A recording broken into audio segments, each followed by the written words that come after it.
Okay ఈనాటి press meet కార్యక్రమానికి విచ్చేసినటువంటి ఆత్మీయ electronic print media photographers cameraman సోదరులందరికీ కూడా పేరు పేరున హృదయపూర్వక నమస్కారాలు. ఈనాటి ప్రెస్ మీట్ కార్యక్రమంలో నాతో పాటు గౌరవ మాజీ తెలంగాణ ఉప ముఖ్యమంత్రి తొలి ముఖ్యమంత్రి సోదరులు రాజన్న గారు, నర్సంపేట మాజీ శాసనసభ్యులు అన్న పెద్ది సుదర్శన్ రెడ్డి గారు, అదేవిధంగా సోదరులు టీజే రాష్ట్ర అధ్యక్షులు మరి యాదవ్ రెడ్డి గారు, మా నయీం గారు, సారంగపాణి గారు, మా జనార్దన్ గారు, రాజు గారు, రామ్మూర్తి గారు, మిగతా బీఆర్ఎస్ పార్టీ నాయకులు అందరికి కూడా పేరు పేరున హృదయపూర్వక నమస్కారాలు. నిన్న ఈ జిల్లాకు గన్పూర్ నియోజకవర్గానికి ఏదో తోడు పెట్టినట్టుగా, ఏదో నిధులు తెచ్చినట్టుగా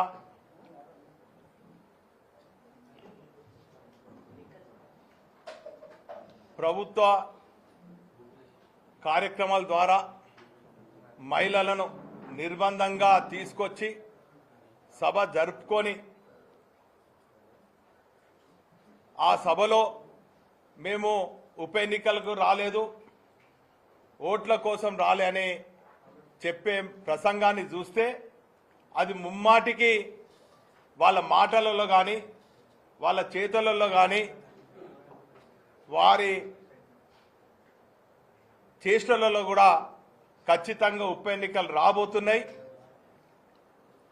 మరొక్కసారి గన్పూర్ ప్రజలను మభ్యపెట్టాలన్న ఆలోచనతోనే వచ్చినట్టు ప్రజలు భావిస్తున్నారు. సమైక్య రాష్ట్రంలో మేము తెలంగాణ ఉద్యమం, తెలంగాణ రాష్ట్ర సాధన కోసం చేస్తున్న సమయంలో వరంగల్ జిల్లాకు ఆనాటి సమైక్య రాష్ట్ర ముఖ్యమంత్రి కీర్తిశేషులు వైఎస్ రాజశేఖర రెడ్డి గారు కానీ, కిరణ్ కుమార్ రెడ్డి గారు వచ్చినటువంటి సందర్భాలలో పోలీస్ బలగాలతోని ఏ తీరుగైతే గ్రామాలలో మోహరించి తెలంగాణ వాదులను అరెస్ట్ చేసినరో, నిన్న కూడా అదే భయంకరమైనటువంటి వాతావరణం గన్పూర్ నియోజకవర్గం అన్ని పల్లెల్లో అదే ఉన్నది. మా బీఆర్ఎస్ పార్టీ గ్రామ శాఖ అధ్యక్షుల నుంచి, కార్యకర్తల నుంచి కాబోయే శాసనసభ్యుని వరకు రాజన్నను కూడా అక్రమంగా అరెస్ట్ చేసి ఒక సభ నిర్వహించుకున్నారు. ఆ సభలో సైకోలాగా మాట్లాడటం, చిల్లర మాటలు, చిత్తశుద్ధి లేని మాటలతోని రేవంత్ రెడ్డి మాట్లాడితే 100 ఎన్నికలను తిన్న పిల్లి ఏ తిరిగైతే ఒక భయం భక్తులతోని నేను ఏం చేయనట్టు ఒక లెక్చరర్ ముందు స్టూడెంట్ లాగా పాపం నిజంగా ఆయనే కవలికలు చూస్తుంటే శ్రీహరి చాలా బాధేస్తున్నది. గతంలో ఆయన మాటలు విలువల గురించి మాట్లాడేది. చాలా సందర్భాలలో మీరు కూడా ఉన్నారు, ఇక్కడ ఉన్నటువంటి మా ప్రెస్ మిత్రులు అందరు ఉన్నారు, మా అన్నలు ఉన్నారు, మీ ముందు కూడా చాలా సందర్భాలలో విలువల గురించి పెద్దలు శ్రీహరి గారు మాట్లాడిండ్రు. ఏమని మాట్లాడిండ్రు? పత్రికా విలేకరులకు విలువలు ఉండాలి, రాజకీయ నాయకులకు విలువ ఉండాలి, నేను ఈ చేయితోని ఎప్పుడు కూడా చేయి గుర్తుకు వేయలేదు అన్నాడు. నాయనా శ్రీహరి గారు, నీ విలువలు ఎటుపోయినాయి, నీ నీతి మాటలు ఎటుపోయినాయి, నీకు ఏ తీరుగా ఒక నీ ఆ కవలికలే చెప్తున్నాయి. ఖచ్చితంగా నీ ముఖంలో ఒక భయం ఏర్పడ్డది, నీ గుండెల్లో రైలు పరిగెత్తుతున్నాయి. ఏ క్షణాన ఉప ఎన్నికలు వస్తాయని ఆ భయంలో నువ్వు ఉన్నావు, నీ ముఖ కవలికలే చెప్తున్నాయి.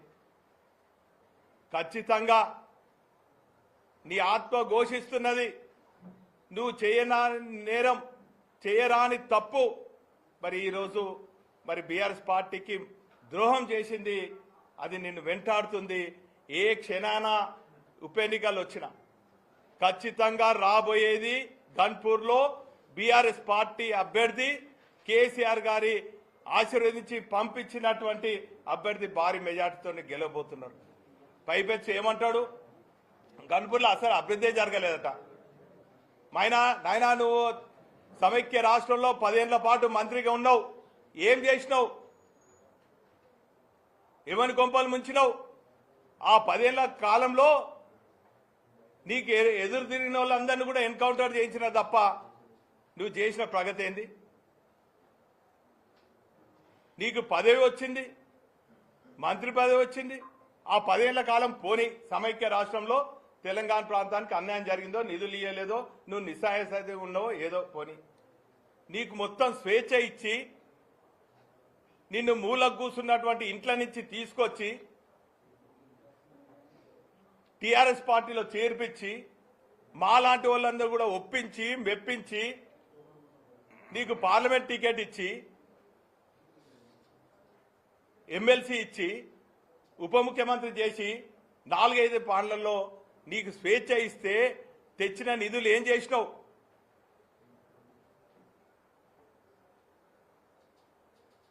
కాబట్టి ఇప్పటికైనా కూడా ఆత్మవిమర్శ చేసుకొని నువ్వు చేరినటువంటి పార్టీలో నీకు నమ్మకం ఉంటే తక్షణమే రాజీనామా చేసి అదే పార్టీ మీద నువ్వు గెలువు. లేదంటావు ఖచ్చితంగా రాబోయే రోజులలో న్యాయం గెలుస్తుంది, ఉప ఎన్నికలు వస్తాయి. ఖచ్చితంగా మా బీఆర్ఎస్ పార్టీ అభ్యర్థి భారీ మెజార్టీతోని గెలవబోతున్నటువంటి విషయాన్ని ఈ సందర్భంగా తెలియజేసుకుంటూ ప్రజలందరూ కూడా అవకాశం చూస్తున్నారు. నీ అహంకారానికి జవాబు చెప్పాలని చూస్తున్నారు. నీ అవినీతి పాలనకు ఓటు ద్వారా జవాబు చెప్పాలని చూస్తున్నారు. ఏదేమైనప్పటికీ కూడా నువ్వు కానీ నీ ముఖ్యమంత్రి రేవంత్ రెడ్డి గారు కానీ ఇప్పటికైనా కూడా ఈ చిల్లర మాటలు, చిల్లర చేష్టలు మాని అభివృద్ధి పైన దృష్టి పెట్టండి. ఈ జిల్లాకి ఏం చేసిందని చెప్పండి. విభజన చట్టంలో ఉన్నటువంటి హామీలు నెరవేర్చే విధంగా చేయండి. బయ్యారంలో ఉక్కు ఫ్యాక్టరీ తేండి. లేదు దేశంలో గొప్పగా నిర్మాణం చేసి నిధులు లేక ఆగిపోయినటువంటి 24 అంతస్తుల ఆసుపత్రికి నిధులు తీసుకురండి. కాజ్పేట్ మేము ఉద్యమం చేసి ఢిల్లీ పోయి జీఎం కార్యాలయం ముందు నిరాహార దీక్షలు చేసి కేంద్ర ప్రభుత్వం పైన ఒత్తిడి తీసుకొచ్చి అప్పుడున్నటువంటి ముఖ్యమంత్రి కేసీఆర్ గారు రైల్వే శాఖ మంత్రిని పలు దఫాలలో కలిసి ఇక్కడ ఉన్నటువంటి వనరుల గురించి చెప్పి మా పోరాటం ద్వారా వ్యాగన్ మ్యానుఫ్యాక్చరింగ్ యూనిట్ వచ్చి అది సరిపోదని చెప్తే ఇంటిగ్రేటెడ్ కోచ్ ఫ్యాక్టరీ తీసుకొస్తే అది ఎప్పుడో మోడీ గారు వచ్చి ఇక్కడ ప్రారంభిస్తే దానికి మేం చేసిన గొప్పతనం. మీకు ఇటువంటి చెయ్యని పనులకు గొప్పలు చెప్పుకునేటువంటి మాటలు ఎందుకు వస్తున్నాయి ప్రజలకు అర్థమైతలేదు. మీరు ప్రజలను మభ్యపెట్టే విధంగా ఎన్ని కార్యక్రమాలు చేసినా, ప్రజల అటెన్షన్ డైవర్ట్ చేయాలని ఎన్ని ప్రయత్నం చేసినా కూడా ప్రజలు మీకు సరైన సమయంలో సరైన రీతిలో జవాబు చెప్పడానికి సిద్ధంగా ఉన్నారు. కాచుకోండి బిడ్డలారని ఈ సందర్భంగా హెచ్చరిస్తూ ఇప్పుడు సోదరులు రాజన్న గారిని మాట్లాడాల్సిందని కోరుతున్నాను.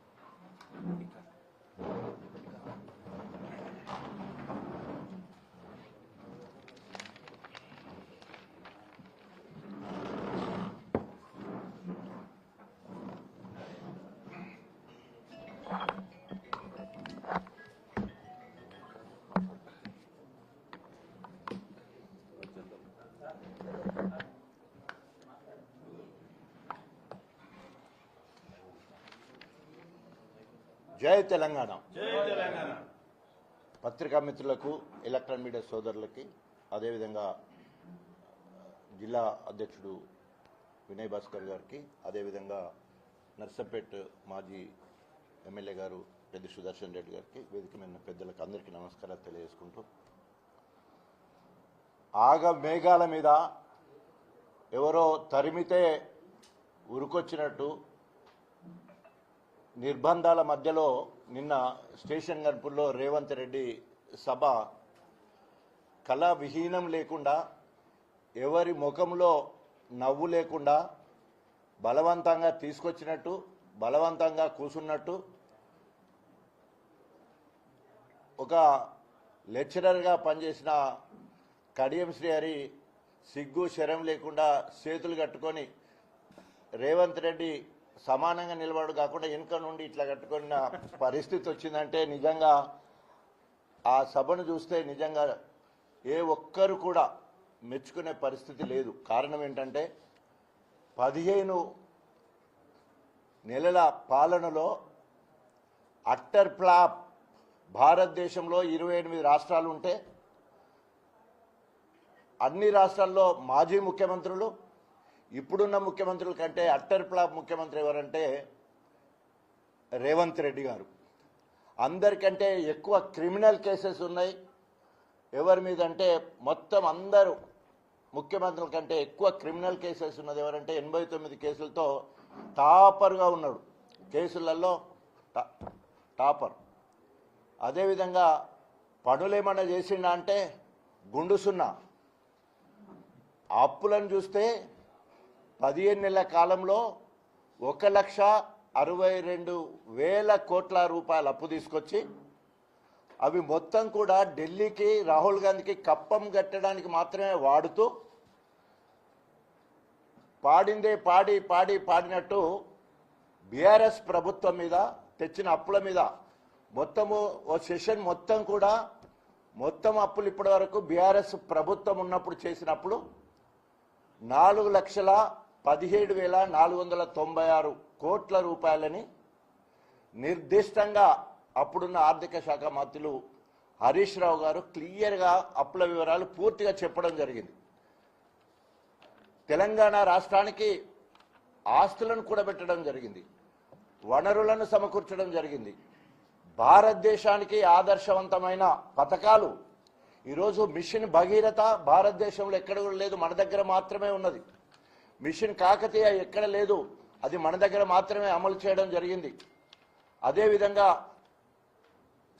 మనకు కాళేశ్వరం లాంటి ప్రాజెక్టు, పాలమూరు రంగారెడ్డి లాంటి ప్రాజెక్టు, అదేవిధంగా ఎస్ఆర్ఎస్పి పునర్జీవ పథకము, సీతారామ ప్రాజెక్టు, ఈ రకంగా ప్రాజెక్టులు మరి అనుదిన దేవాలయాలు అంటారు కదా, అట్లా ప్రతి రైతుకు ప్రతి ఎకరాకు నీళ్ళు ఇవ్వడానికి, ప్రతి నియోజకవర్గానికి 1,00,000 ఎకరాల మాగానికి నీళ్ళు ఇవ్వాలనే ఆలోచనతో ఒక బృహత్తర పథకాన్ని ఏర్పాటు చేసుకుని కేసీఆర్ ముందుకు పోవడమే కాకుండా నాలాంటి నియోజకవర్గంలో ఈరోజు సిగ్గు శరం లేకుండా తిన్నింటి వాసాలు లెక్కబెట్టే కడియం శ్రీహరి 10 ఏళ్ళు సచ్చిన పాము లెక్కుండి తోకాడిస్తే క్రమంలో కేసీఆర్ గారి పుణ్యమా అని చెప్పేసి జీవి గంజి పోసి మళ్ళీ లేపితే ఎంపీ అయింది, ఇక్కడనే ఉప ముఖ్యమంత్రి అయ్యాడు, ఎడ్యుకేషన్ మినిస్టర్ అయ్యాడు, 2 సార్లు ఎమ్మెల్సీ అయ్యాడు, చివరికి ఎమ్మెల్యే మా పార్టీ నుండి గెలిచాడు.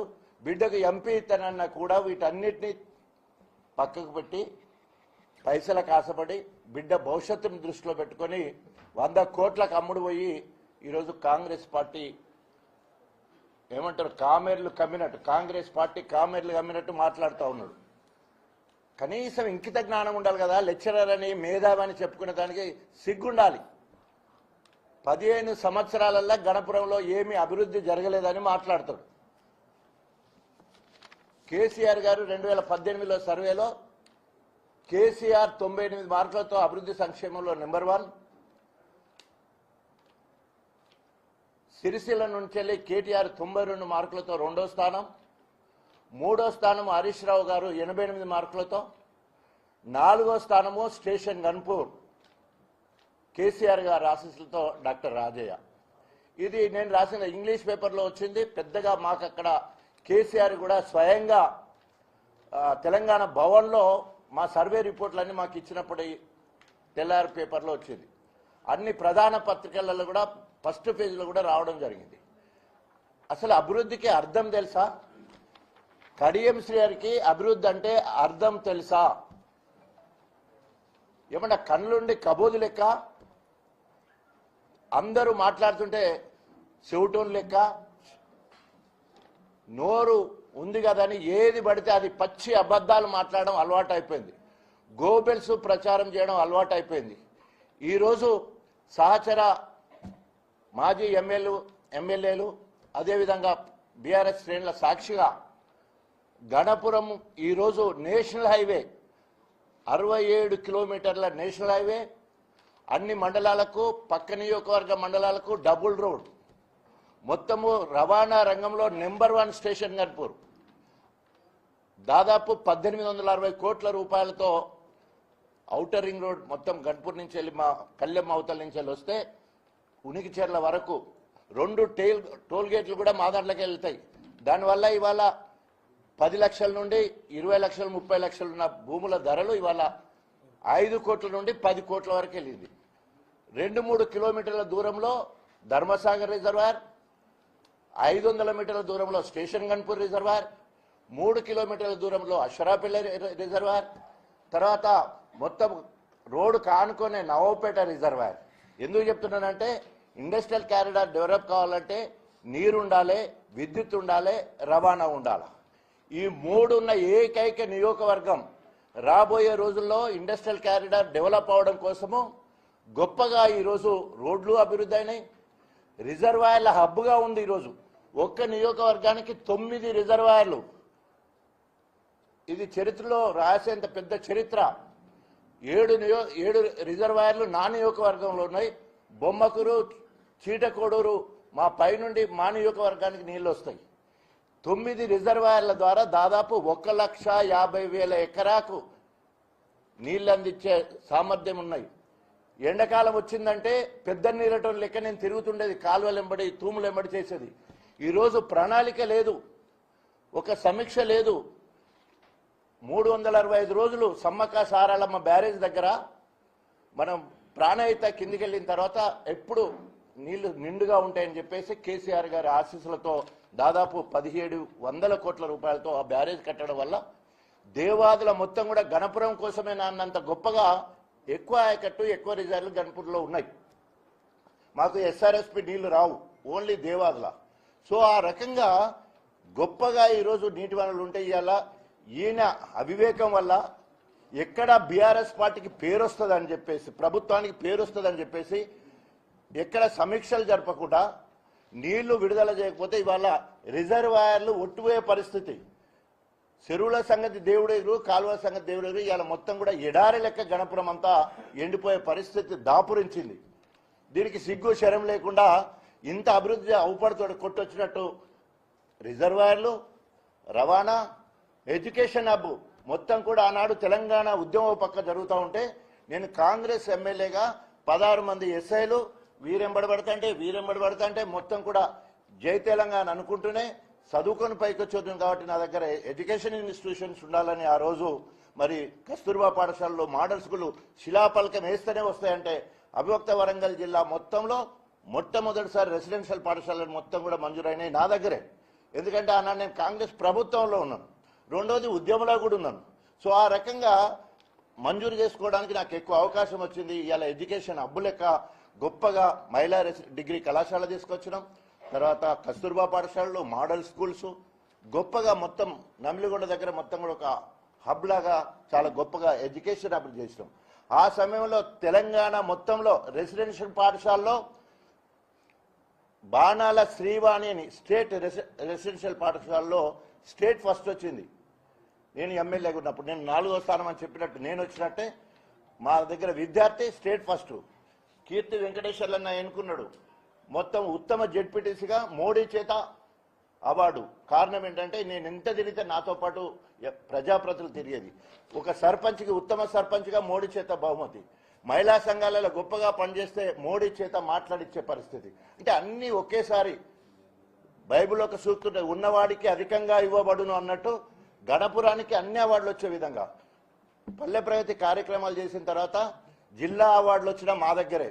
మొత్తం సగం కంటే ఎక్కువ జనగాంలో, సగం కంటే ఎక్కువ హన్మకొండ నుంచి. చివరికి నెల్లుట్ల మొత్తం జాతీయ అవార్డు కూడా మా దగ్గర నుంచి రావడం. కడియస్లేని మాట్లాడి సిగ్గుండాలి కదా. ఈ అవార్డులు ఎవరిస్తారు? పుట్టిన ఏం పనులు చేయకుండానే ఇస్తారా? ఇంత గొప్పగా అభివృద్ధి జరిగితే అభివృద్ధి లేని మాట్లాడడానికి సిగ్గుచేటు. అంటే మసిబూసి మారేడుకాయ చేయాలనే ఆలోచనతో అట్లా మాట్లాడడం మాత్రం జరిగింది. ఇక రెండవది, అన్నిటికంటే సిగ్గుమాలిన మాట, నీతి గురించి మాట్లాడతాడు. ఆయన అవినీతి సామ్రాజ్యానికి మహారాజు, సామ్రాట్. ఎందుకంటే ఆయన గచ్చు నేల, కిటికీలకు గోన సంచులు, కాళ్లకు తెగిపోయిన సిప్పర్లు, పేకాట ఆడదంటే దొరికితే పోలీస్ స్టేషన్కి పోయిన పరిస్థితి. పేకాట వీరుడు ఆయన, పేకాట వీరుడు. డొక్కు స్కూటరు, స్లిప్పర్లు తెగిపోతా ఉంటే ఇట్లా తీసి ఇట్లా తొట్టుకుంటూ పోయే పరిస్థితి. నేను ఆయన బీదరిక, నేను అంతకన్నా బీదవాడిని, మాయ పాలేరు.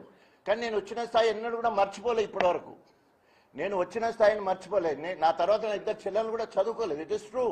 బట్ నేను ఇలా దేవుని దయ వల్ల కేసీఆర్ ఆశీస్సులతో who is the first deputy CM Telangana అంటే డాక్టర్ రాజయ్య. బస్ that enough. It's the historical event in the Telangana. ఎందుకు ఈ మాట చెప్తున్నట్టే, వచ్చిన స్థాయి మర్చిపోకుండా గోనె సంచులు, గచ్చునేళ్ళు ఉన్న కాంచెల్లి ఇలా భవంతులన్నీ ఎట్లా నుంచి వచ్చినాయి, 100 ఎకరాల భూములు ఎట్లా వచ్చినాయి, పెట్రోల్ బంకులు ఎట్లా వచ్చింది, హార్ట్ పిక్చర్ ప్లాంట్ ఎట్లా వచ్చింది, ఎక్కడ పడితే అక్కడ ఇప్పుడు మొత్తం కొనుడే పెట్టేసి మొత్తం ఏమన్నంటే బిడ్డే అల్లుడు కొనుక్కుంటాను నాకేమెరకంటాడు, బిడ్డే అల్లుడు కొంటాడు అని చెప్పేసి ఇక్కడే కాదు విదేశాలలో కొనే పరిస్థితి. అంటే ఎందుకు ఇవన్నీ? ఇది ఆయన నీతి గురించి మాట్లాడతాడు, అవినీతి గురించి మాట్లాడతాడు. ఉచ్చల చేపలు పట్టే ప్రయత్నం చేస్తుంటాడు ఇప్పటికీ. ఉచ్చలో చేపలు పట్టే ప్రయత్నం చేస్తాడు. ఆయన మాత్రం తిమింగిలం. ఆయన తిమింగిలము బుడబరకాల గురించి ఆలోచిస్తాడు. మాట్లాడటానికి ఒక అర్థం ఉండాలి కదా. Is an educated. ఎట్లా గొప్పగా మాట్లాడినప్పుడు, అవినీతి గురించి మాట్లాడినప్పుడు ఏదో గురుగింజ కింద నల్లు దానికే కడబడదు అన్నట్టు మొత్తం నాది ముడ్డే బరకు అవపడతలేదు అనే కార్యక్రమం చేసే కార్యక్రమం ఇవాళ రేవంత్ రెడ్డి గారు మన కడియం శ్రీహరి గారి మాట్లాడే విధానం అంత ఉన్నది. తర్వాత మూడవది చాలా సిగ్గుచేటు. తెలంగాణ సంస్కృతి, మాదిగ అస్తిత్వము, మాదిగ ఆత్మగౌరవము, మాదిగ అంటేనే కళలు. ఎస్, నేను డప్పు కొడతా, డ్యాన్స్ వేస్తా, ఎగురుతా, జోష్ నింపుతా, అక్కడ ఉన్న ఆడియన్స్ అందరినీ ఎట్లా ఓన్ చేసుకోవాలని చూస్తా. నీ లెక్క సే దగ్గరికి తంటే ఏదో మొత్తం పెద్ద ఓ అన్నట్టు మొత్తం ఏదో కరెంట్ షాక్ కొడుతుంది అన్నట్టు భయపడతాడు. సెకండ్ ఇస్తా అంటే దూరం పోతా అంటాడు. అంటే మేము సెకండ్ ఇచ్చి దగ్గరికి ఎంబరాసింగ్ కౌగలికి తీసుకుంటే అది తప్ప, డప్పు కొడితే తప్ప, ఎగిరితే తప్ప, దునితే తప్ప. తెలంగాణ ఉద్యమంలో ధూమ్ధామ్ కళాకారుల వల్ల తెలంగాణ ఉద్యమం ఇవాళ గొప్పగా ప్రజల్లోకి ప్రపంచానికి మొత్తం కూడా ధూమ్ధామ్ కళాకారులు 90 to 95% నా మాదిగ బిడ్డలు. కవులు, కళాకారులు, నృత్యం చేసే ఆడపిల్లలు కావచ్చు, పాటలు రాసేవాళ్ళు కావచ్చు, ఎగిరేవాళ్ళు కావచ్చు, పాడేవాళ్ళు కావచ్చు. దాన్ని నువ్వు వ్యంగ్యంగా మాట్లాడే పరిస్థితి చేస్తావు. నేను అభివృద్ధి గురించి మాట్లాడు, అవినీతి గురించి మాట్లాడు, వ్యక్తిత్వం నీకు ఎందుకు మాట్లాడాలంటే రకరకాల. మరి నాకు డప్పు కొట్టదని నేను గ్రేట్గా చెప్పుకుంటున్నా. 1000 గొంతులు 1,00,000 దప్పులల్లా నా దప్పులకు ఎన్ని షేర్లు ఏమంటారు అన్ని మొత్తం లైక్స్ వచ్చినా చెప్పలేము. లక్షలల్లా నేను కొడతా అంత. నేను ఏది సెలెక్ట్ చేసుకున్నా కూడా అన్నిట్లో ఫస్ట్ రావాలనే ఆలోచన ఉంటుంది. అది ఏదన్నా తీసుకుంటే ఇవాళ ఉప ముఖ్యమంత్రి స్థాయికి వెళ్ళినట్టే ఓన్లీ 0 నుండి స్టార్ట్ అయ్యేవి ఇక్కడికి రావాలంటే కార్యాచరణ ఏముంటుంది చెప్పాలో. ఆ రకంగా పైకొస్తే నువ్వు డప్పు కొట్టవద్ది ఏదో జమిడికం అని ఉంటుంది వాళ్ళకు. బయన్లో వెళ్ళని చెప్పుకుంటాడు ఆయన. బయన్లో కాదో తెలియదు కానీ కొట్టుమన్న ఆయన జమిడికం కొట్టాలని నేను డప్పు కొడతాను. అరే మరి పోటీ పడాలి కదా దానికి. నేను ఎగురుడు దునుకుడు కాడికి వచ్చినావు కదా నువ్వు నాన్నక్క ఎగురన్నా ఎగురు, దునకనన్ను దురుకు, ఉరకనన్ను ఉరుకు. దేంట్లైనా పోటీ పడదాం. Given time, given place, given subject. నువ్వు వ్యక్తిగతంగా పోకుండా నువ్వు ఏదైనా ఇష్యూ మీద మాట్లాడినప్పుడు గొప్పగా మాట్లాడితే మేము గొప్పగా మాట్లాడతాం నీ గురించి. కానీ వ్యక్తిగత జీవితాలకు తొంగి చూస్తే తప్పకుండా అంతకంటే చరిత్ర తెలిస్తే చాలా ఘోరంగా ఉంటుంది. కాబట్టి ఇప్పటికైనా విత్తనం దేవని అంటుంది మోరల్ వాల్యూస్, నైతిక విలువలు అంటే ఆ మాట అంటే సిగ్గుపడే విధంగా ఇవాళ గూప్సకరమైన ప్రవర్తన కడియం శ్రేయర్ది. అక్కడ డయాస్ మీద చూస్తే ఎందుకంటే రేవంత్ రెడ్డి గారు ఏమన్నారంటే నువ్వు శీల పరీక్ష చేసుకోవాలి, కొందరు నిన్ను మాలోడు అంటాను, కొందరు మాలోళ్ళు అంటాను, నువ్వేందో నువ్వు శీల పరీక్ష చేసుకొని రేవంత్ రెడ్డి అన్నాడు. తర్వాత ఎవరైనా పార్టీ ఫిరాయిస్తే పిచ్చి కుక్కను కొట్టినట్టు కొట్టండి, నేనే ముందు రాయేస్తా, నా తర్వాత మీరు రాళ్ళేయండి. ఇది రేవంత్ రెడ్డి అంటాడు. ఈ మునగాడు కడియం శ్రీహరి ఏమంటాడు, 6 నెలల్లో రేవంత్ రెడ్డి ప్రభుత్వాన్ని కూలగొడతా అంటాడు. 40 ఏళ్ళ ఎప్పుడు నేను చేయి గుర్తుకు వేయలేదంటాడు. ఇవి విభిన్న ద్రోణాలు కదా, ఆయన కోణాలు కదా. ఇద్దరు ఒక్క డైస్ మీదకి ఎట్లా, ఎంత అవకాశవాదం, పచ్చి అవకాశం కదా ఇది. ఇద్దరు ఒక్క వేదిక మీదకి రావడం అనేది ఎంత పచ్చి, అపవిత్ర కలయిక. దీన్ని కరెక్ట్ చెప్పాలంటే అపవిత్ర కలయిక. మాట్లాడే మాటలు పెట్టి చేసే చేష్టలేటి అక్కడ వచ్చి ఎలగబెట్టింది ఏంటిది? 15 నెలల్లో మభ్య పెడుతూ వచ్చాడు తప్ప తట్టమట్టి తీయలే. It is a challenge. ₹1 bill చెల్లించలే, ఒక్క పని మంజూరు చేయలే. ఇలా 800 కోట్లు అంటే ఓన్లీ ఎస్టిమేషన్స్, ప్రపోజల్స్ అండ్ అదేంటి శిలాపలకాల పేరు మీద ఆ డయస్ కానీ ఎంత భయం అంటే వెనుక మొక్కన హెలికాప్టర్, ముందు మొక్కన డయస్, అక్కడే శిలాపలకాలు. ప్రజాపాలన దాని పేరు. ప్రజాపాలన అంటే ప్రజల్లోకి పోవాలి, ఎగురుకుంటూ పోవాలి, దునుక్కుంటూ పోవాలి, దప్పు సప్పులు, ఎగురుడు, నృత్యాలు, కోలాటాలు ఎన్ని ఉండాలి ప్రజాపాలనలో. ప్రజలందరూ కూడా ఇన్వాల్వ్ కావాలి కదా. ప్రజాపాలన అంటే సాటు బయటకు చేసుకునే సాటు కాపురం లెక్క అయితే తప్ప మాట్లాడలేము ఇంతకంటే రేవంత్ రెడ్డి గారు. అంత గలీజ్గా అక్కడ వచ్చి ఎందుకో అంత బలవంతంగా బహిరంగ సభ పెట్టవలసిన అవసరం ఎందుకు ఏర్పడ్డది అంటే అది అపవిత్రంగా జరిగే కార్యక్రమం కాబట్టి అట్లా జరిగింది. ఇప్పటికైనా రేవంత్ రెడ్డికి చిత్తశుద్ధి ఉన్నా వెంటనే కడియం శ్రేయర్ని రాజీనామా చేయించి ప్రజల్లోకి వెళ్దాం. లేదా కడియం శ్రేయర్కి మోరల్ వాల్యూస్ కానీ, రాజ్యాంగం మీద నమ్మకం ఉన్నా, ప్రజాస్వామ్యం మీద నమ్మకం ఉన్నా మరి వెంటనే రాజీనామా చేయాలని డిమాండ్ కూడా చేస్తా ఉన్నాం. ఇక ఏమంటారు, తినబోయే ముందు రుచేందుకు దగ్గరలోనే పడ్డది సుప్రీంకోర్టు తీర్పు. తప్పకుండా ప్రజల దగ్గరికి మేమందరం పోతాం. తప్పకుండా బీఆర్ఎస్ శ్రేణులు అయితే ఆవురు అంటున్నారు. బీఆర్ఎస్ శ్రేణులు అంటే ఒక స్టేషన్ గణపురములు కాదు సుమా, యావత్ తెలంగాణ మొత్తం కూడా బీఆర్ఎస్ శ్రేణులు మొత్తం కూడా గణపురం ఒకనే చూస్తున్నారు. అరే ఉండేటోడు ఉండడు కదా, 10 మంది రాజీనామా చేసిన అందరూ ఉట్టిగానే ఉంటాడు. ఒరే తెల్లాలేస్తే ఈయనకి మొత్తం ఏదో పోటుగా లెక్క ఈయనేమో చేసినట్టు దేశంలో లేదు సాధించినంత ఫీలింగ్. వాళ్ళు తప్పు చేసినామని అనుకొని చేతులు మొక్కి జోడించి కూడా కుక్కిన పెయిన్ లెక్క వాళ్ళు ఉంటే ఈయన కుమ్మరి లెక్క ఎగురుతా అంటాడు. ఊరికి ఎగురుడే మొత్తం. కేసీఆర్ని తిడతాడు, కేటీఆర్ని తిడతాడు, హరీష్ రావుని తిడతాడు, కవితక్కని తిడతాడు, బీఆర్ఎస్ ప్రభుత్వాన్ని తిడతాడు, అభివృద్ధి లేదని చెప్తాడు. ఎన్ని రకాలుగా మాట్లాడాలో అన్ని రకాలు మాట్లాడతారు. అందుకనే ఇలా తెలంగాణ యావత్ ప్రజలకు శత్రువు అయిండు, బీఆర్ఎస్ శ్రేణులకు మరి కొరకరాని కొయ్య అయిపోయాడు. తప్పకుండా మూల్యం చెల్లించక తప్పదు. రేపు ఎప్పుడు ఆయన రాజీనామా చేసి కాంగ్రెస్ పార్టీ వస్తే మరి బీఆర్ఎస్ శ్రేణులు కర్రు కాల్చి వాత పెడతారు. జై తెలంగాణ. ఇప్పుడు మాజీ నర్సంపేట శాసనసభ్యులు పెద్ది సుదర్శన్ రెడ్డి. మిత్రులకు నమస్కారం. నిన్న ముఖ్యమంత్రి రేవంత్ రెడ్డి గారు గన్పూర్ పర్యటనలో కేసీఆర్ గారి పట్ల, కేసీఆర్ గారి కుటుంబ సభ్యుల పట్ల నీచమైన భాష ప్రయోగించాడు. అది ఆయన కొత్తేం కాదు. మాకు కూడా ఓపిక చివరాంకానికి ఏరింది. మాటకు మాటే, దెబ్బకు దెబ్బే. రేవంత్ రెడ్డి ఏ భాష ప్రయోగిస్తే ఇక నుంచి బీఆర్ఎస్ శ్రేణులు అదే భాష ప్రయోగించి కౌంటర్ చేయాలని చెప్పి మేము బహిరంగ విజ్ఞప్తి చేస్తా ఉన్నాం. కేసీఆర్ గారు తెలంగాణ రాష్ట్ర సాధకుడు, 10 ఏళ్ల ముఖ్యమంత్రిగా ఈ రాష్ట్రానికి దిక్సూచిగా ఉన్నటువంటి కేసీఆర్ గారిని అనరాని భాష అన్నాడు. మమ్మల్ని మనసు నొప్పించింది. మార్చురికి పంపిస్తామన్నారు. మిస్టర్ రేవంత్ రెడ్డి, నీకు మార్చురి తప్పదు.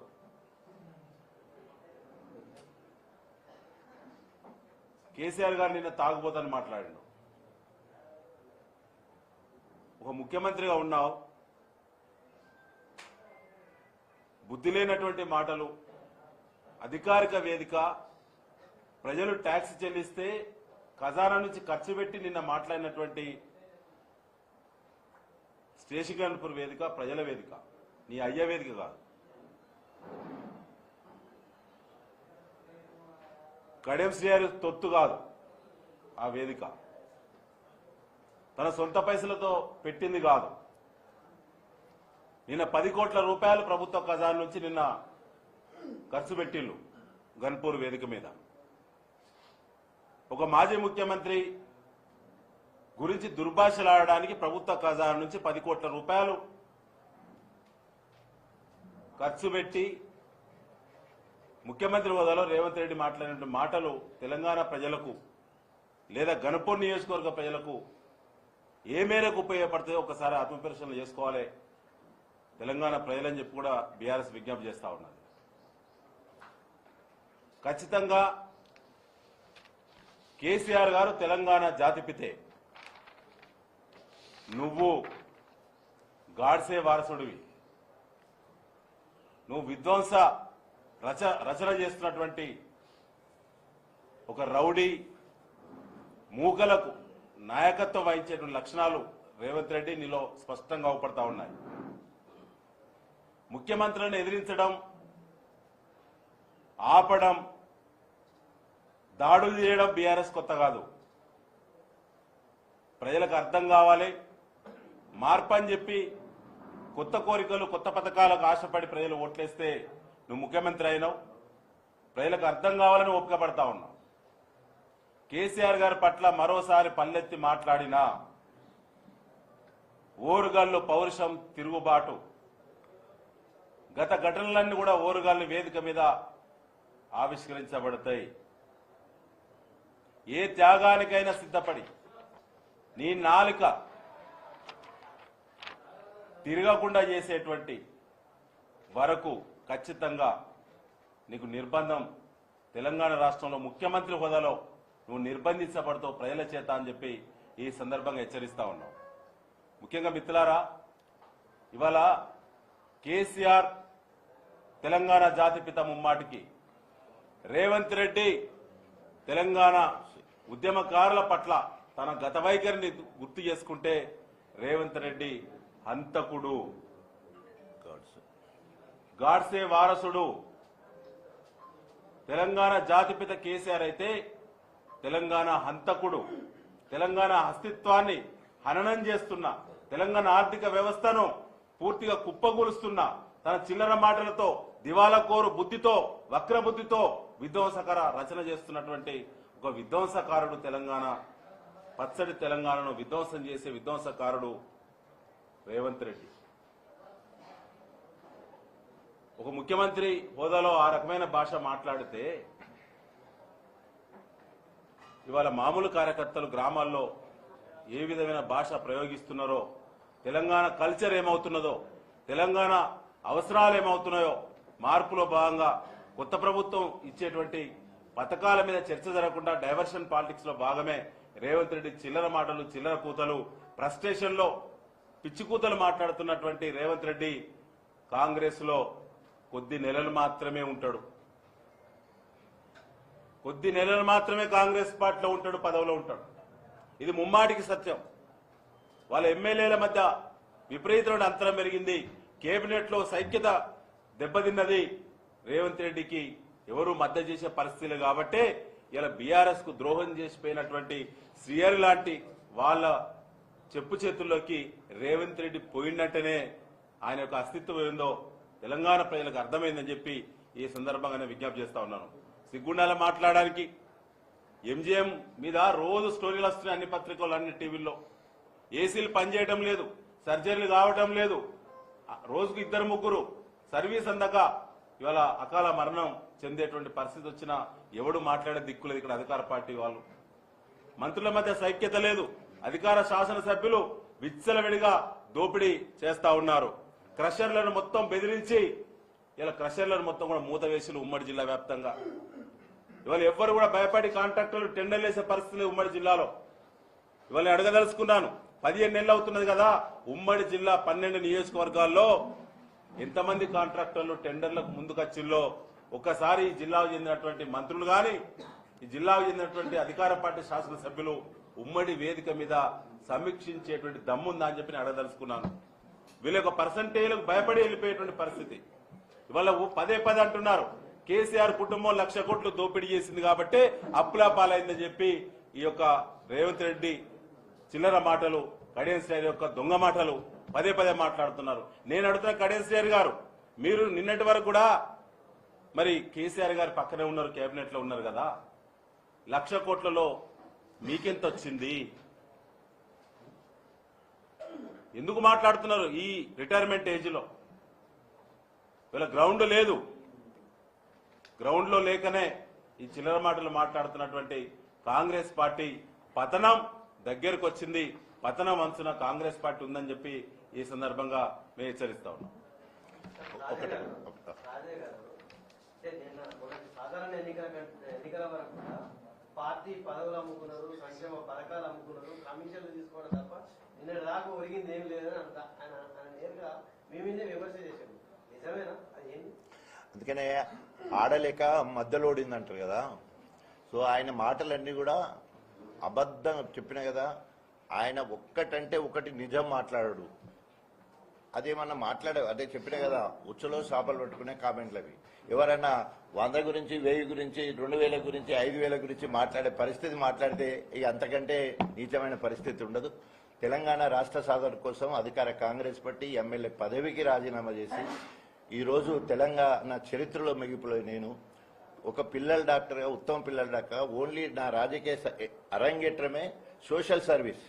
వీలైనంత మంది పిల్లలను చదివించడము, ఉచిత వైద్యం చేయడము, దాన ధర్మాలు చేయడము, రాజకీయాలకు రమ్మని టీడీపీలు పిలిస్తే బీజేపీలు పిలవకుండా ఆఖరికి కేసీఆర్ గారు పిలిచి ఎమ్మెల్యే టికెట్ ఇచ్చి తర్వాత మళ్ళీ ఉప ముఖ్యమంత్రి చేసిన ఈ స్థాయికి వచ్చిన తర్వాత నా కొడుకులు కోడళ్ళు అందరూ చదువుకుని గొప్పగా ఉంటే అంటే ఎంత నీచానికి దిగదారి మాట్లాడటానికి పరాకాష్ట కడియం శ్రీహరి గారు.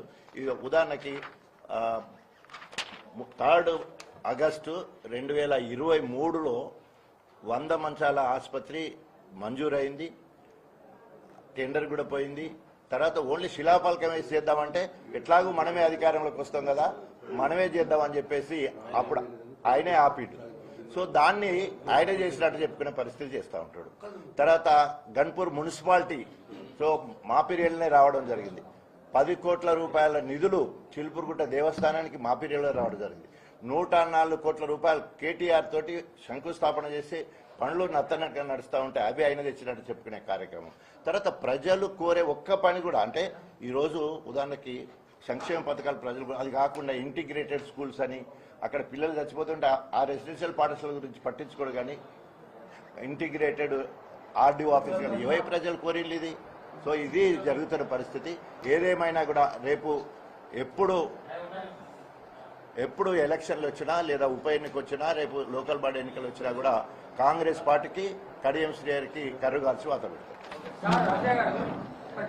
చిన్న మీరు నిజంగానే స్టేషన్ కనుక నియోజకవర్గ అభివృద్ధిని కాల్పించిన వాళ్ళైతే నీతివంతంగా పాలన చేసి ఉంటే అప్పుడు మిమ్మల్ని గిచ్చుడు బిల్లుడు అని చెప్పి నేను పక్కన పెట్టినప్పుడు ఆయన నీతివంతుడు ఆయనకు పార్టీ టికెట్ ఇచ్చినప్పుడు ఆయన గెలుపు కోసం పనిచేసింది కదా. ఇప్పుడు ఇంత విమర్శిస్తున్నారు ఏంటి అంటే అవకాశవాద రాజకీయం కాదు, పార్టీ విధేయత. అధినాయకుడు ఒక పార్టీలో పనిచేసినప్పుడు నాయకుడి విధి విధానం మీద కట్టుబడి ఉండాల్సి వస్తుంది. నాయకుడు తీసుకున్న నిర్ణయాల మీద కూడా కట్టుబడి ఉండాల్సి వస్తుంది. జై తెలంగాణ.